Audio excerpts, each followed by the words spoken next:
I like the dynamic of this show so far. I like where we're going with all of this. All right.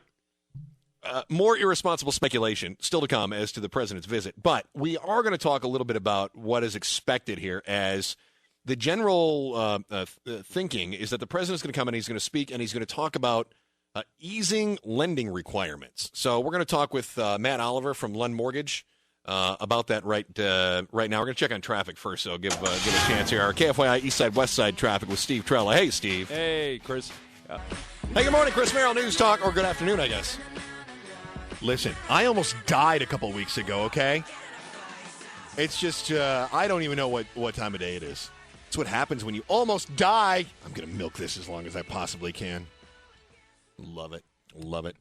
News Talk 550 KFYI and iHeartRadio, KFYI.com/listen. Joining us now from Lund Mortgage is Matt Oliver. And Matt, you are an expert when it comes to, obviously, lending, but also the lending rules, the lending laws, and sort of this this general feeling like things tightened up maybe even a little bit too much after the last meltdown that we had. So, Matt, first off, welcome to the show there, my friend. It's good to hear from you. Yeah, nice to speak with you. Welcome to Phoenix. Thanks, bud. I appreciate it. So the president is set to speak at Central High, and we expect that he's going to announce some changes.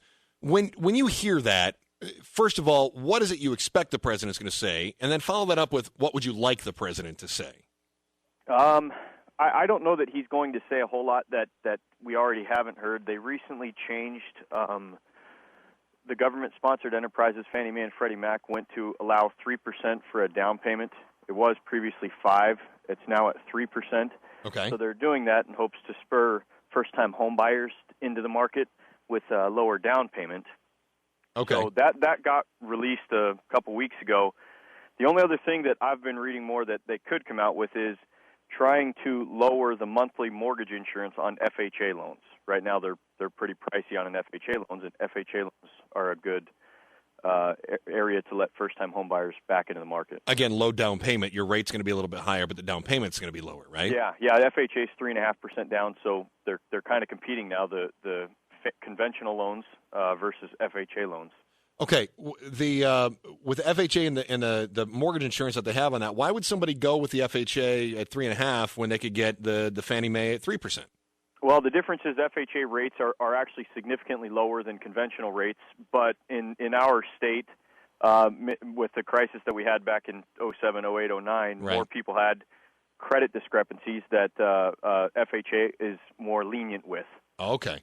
So your foreclosures, more people would, if you had a foreclosure, it's 7 years on conventional, it's 3 years on FHA. So that could be very beneficial, especially since we're right there at that, just over 3 years for some of these people that may have walked away from their homes that were underwater in 08 or 09 or 2010, whereas they may have some more years to go with the conventionals. Correct.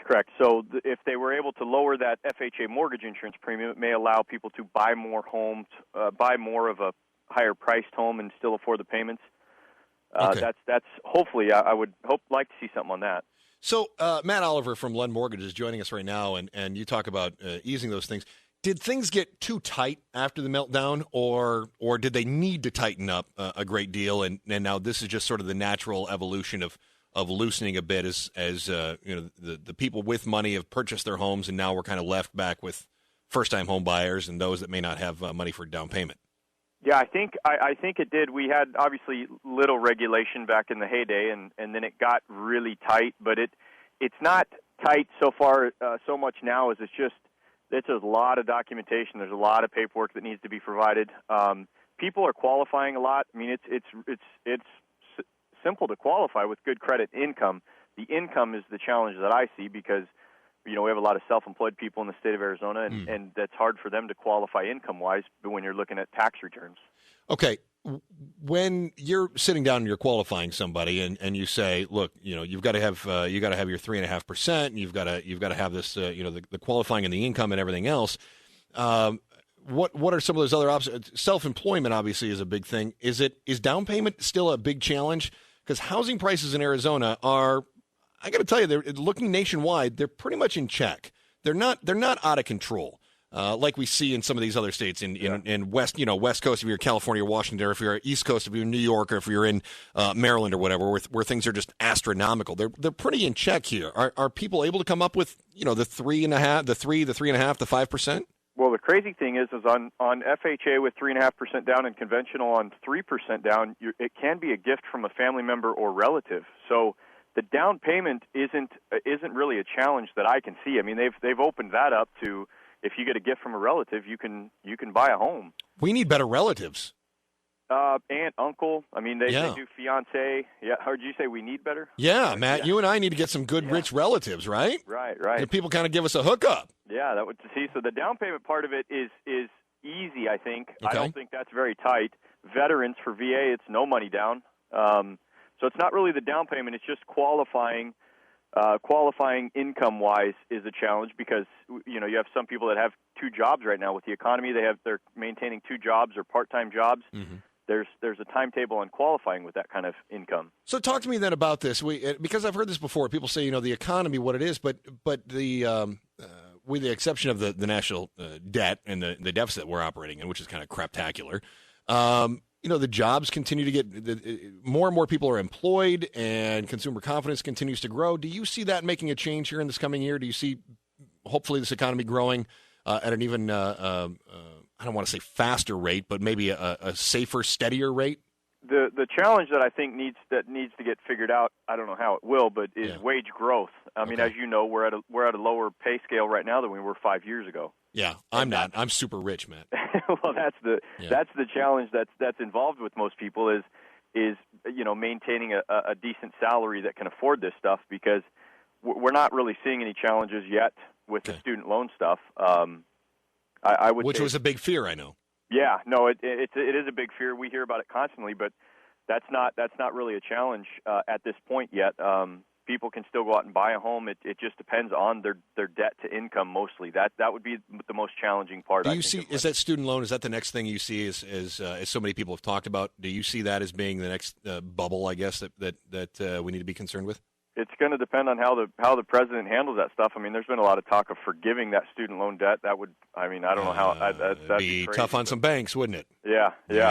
Well, so that's probably going to end up being the next bubble to pop. But I don't think housing. I think housing's great right now. The prices did stabilize. Yeah, they did go up real quick, but they have stabilized right now.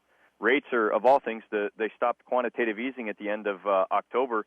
And rates are lower now than they were then. Which is completely counter-logical, isn't it? It's counterintuitive to what they were trying to do, because they were spending at that point $5 billion a month every month, and to keep rates low, and they've backed out of the market, and it's gotten better. Now, some of that could be due to a bad economy or fearful economy, so everybody jumps into the bond market rather than stock markets. But, yeah. Well, we'll see how things kind of crapped out on us a little bit today. We'll see where that goes. Yeah, well, it was a good day on the bond market. So that's a great day. We like that. Matt, talk to me then about, as you mentioned, Matt Oliver from Lend Mortgage is with us, and an expert on the lending and the rules and the regulations and things like that.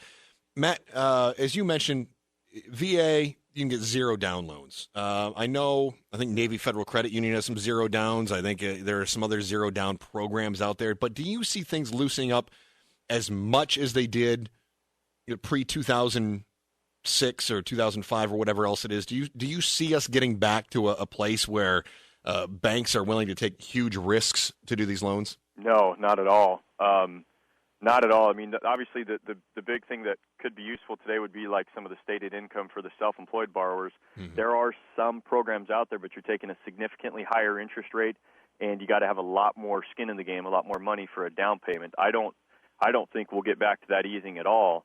I think the new narrative moving forward is just be ready to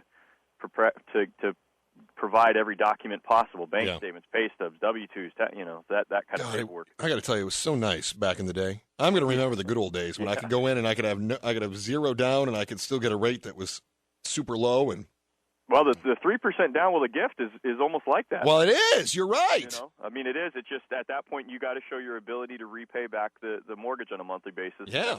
That's the tight lending if you hear it right now. I don't really think lending is that tight, to be honest with you. I think it's probably just about right. Yeah. But we do need some programs for some of these more individuals that have creative income, or different kinds of income. income. I like that, creative income. Yeah. Is that okay? And that's where you're talking about where we need to just verify everything again and again, with the W-2s and the pay stubs and everything else. It's just verifying instead of the creative income. Yeah.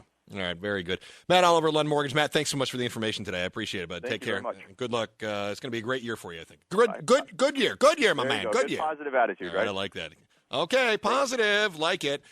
Still, the president coming to town, and as we know, then he's looking at, I don't know, I guess making things a little bit easier for especially first-time home buyers, which means we can all live the American dream. Yay!